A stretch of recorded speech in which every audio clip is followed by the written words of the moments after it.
Hello, welcome to Littler House. I have been asked to show how to do a mitered corner on binding, and so I'm going to run through a couple of methods of how you can do that. The first method is when we unfold our binding and sew along the fold, and then we'll fold this around to the back side to finish it. I'm going to start by applying the binding in the normal way, where I'm just going to line up my raw edges with the bias tape unfolded, and I'm just going to stitch right along this fold. Now I am using a contrasting thread. You of course would use a matching thread, but I'm doing this so that you can see it. Now as I come along here, I'm going to stop and then sew diagonally off the corner. I normally eyeball that, but for the purpose of this video, I'll show you how to measure it just so that you can be more accurate until you get used to it. I am currently sewing a 1/2 inch away from the edge of my piece. So what I'll do is measure a 1/2 inch up and just put a little dot there. Hopefully you can see that. And that's the point at which I'm going to pivot and sew diagonally to the corner of my piece. You can see the corner hiding under here. That's where I'm headed. I think it'll make more sense as we get there. So I'll stop on that dot. I'll pivot my whole piece so that now I can sew straight off the corner. I do want to lock my stitch at the corner. And now what you will see here is that I have a diagonal line at 45 degrees here. Okay, that is what's going to lock my miter down. So what I do now is fold the bias tape along that stitch line. It should now be in line with the other raw edge. So you can see this makes a straight line now. That's correct. I sort of finger press it down and then fold it straight down so that these edges are aligned. And what you should see is a nice neat fold, 45 degrees all under there. See that? And where the fold is along the top, it aligns with the raw edge. And then the raw edge of my tape will align down this side again.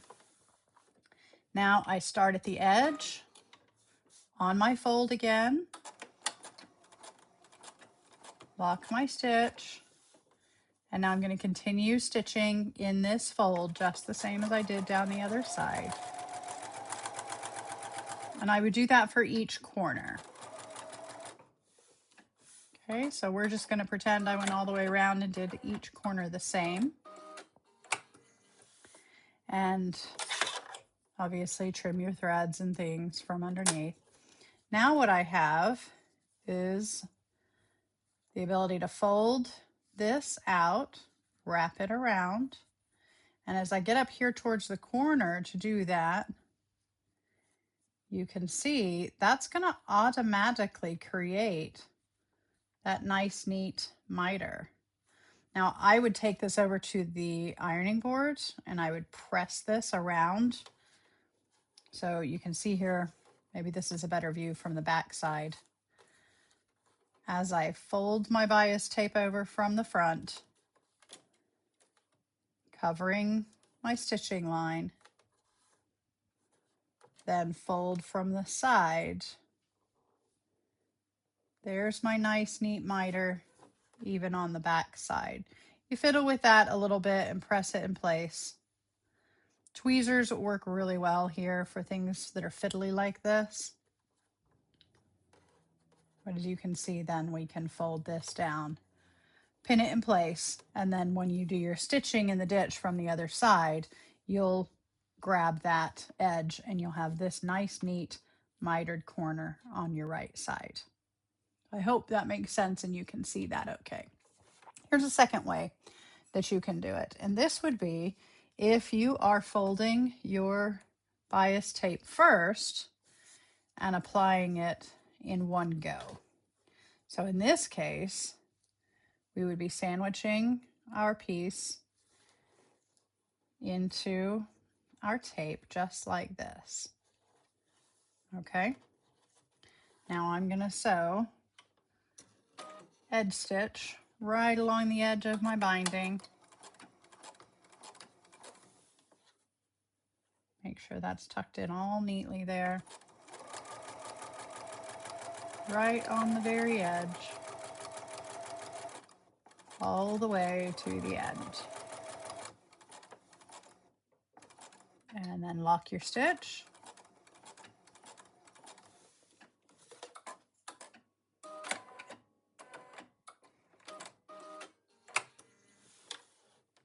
Okay, so as you can see, I've got my first edge attached here. Harder to see on the back side because I don't have that contrast thread on that side, but hopefully you can see the stitching line there, and you can see it on the front as well. Now what I'm going to do on this end is I'm going to fold it all the way back.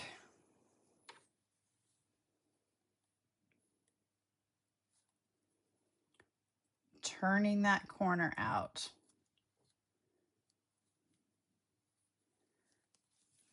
Okay, so now I have, essentially what I've done is I've turned the tape backwards inside out, and I'm re-sandwiching that same edge I just did inside my bias binding. Okay, now we're doing the same sort of diagonal line, 45 degrees, but we're coming in from the corner this time this way. You can fold this to find the distance. You can use a ruler to find the right spot, whatever works for you to figure out where you're going. Probably wouldn't be too far off if you eyeballed this one either. Now I'm actually going to turn this and start at my dot because I find sometimes starting on the very edge or on a corner, that little corner can get pushed down into my machine. So I'm going to start in here, back stitch all the way to the corner, and another back stitch there.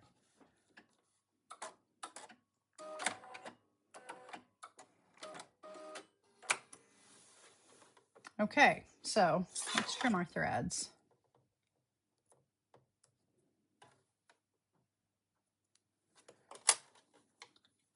Now you can see I have the part I already attached. I've done this little diagonal line here. Now if I take my binding and pull it out, pull that corner all the way, nice and neat, then I can sandwich the rest of my piece along my bias tape, just like I did the first side, and I'm ready to stitch it down.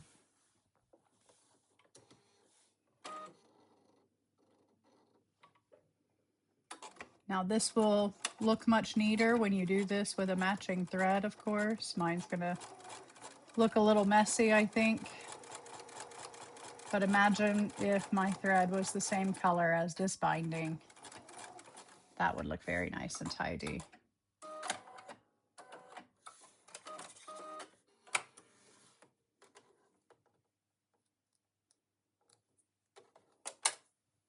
And now you can see you have a nice mitered corner. Some ideas for making this neater: you could just start sewing and then pull your threads to the back and hand knot them rather than doing a machine knot here. That would make this neater. But as you can see, that's a great way to do a mitered corner also. Finally, the third method I'm going to show you is for applying binding to an inside corner. So I have my inside corner here and I have my pre-folded binding. I'm just going to attach it by unfolding and aligning the raw edges just like we normally would. I'm going to sew right along that fold line there to attach this. Now before I get all the way down here, I want to just mark my stopping point. What I'm going to do is measure the width of my binding from the fold to the edge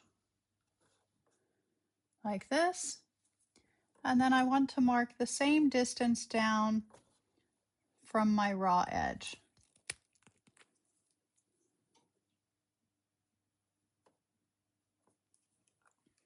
And that's where we're going to stop stitching. Okay, now I'm going to leave my needle down. I'm going to lift my presser foot and turn the whole piece. I'm going to take my scissors and I'm going to cut from the corner of the garment piece all the way to the needle, not the binding, just the fabric underneath, making sure not to cut anything else. I want to cut all the way as close as I can get to the needle.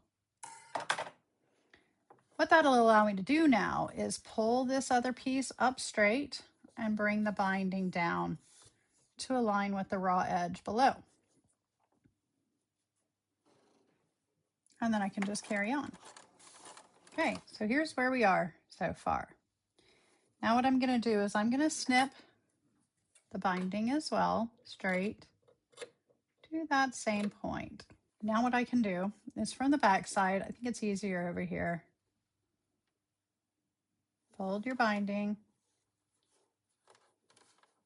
and then when we lay the piece out straight, you see we got this triangle here, and we can fold it down neatly. Now, this will be much easier, obviously, if you will take this to the ironing board and press it in place before you try to sew it, making sure your stitching line is covered. But you can see what you'll have from the front is you'll have a nice little miter there.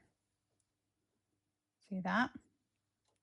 Now when you stitch down in the ditch after you've pressed it, you'll be left with this nice finish, just like this. Look how nice and neat that looks. That's what you're going for. Now you would just stitch in the ditch along here to secure that down, and it's very tidy miter in the corner. I hope that helps.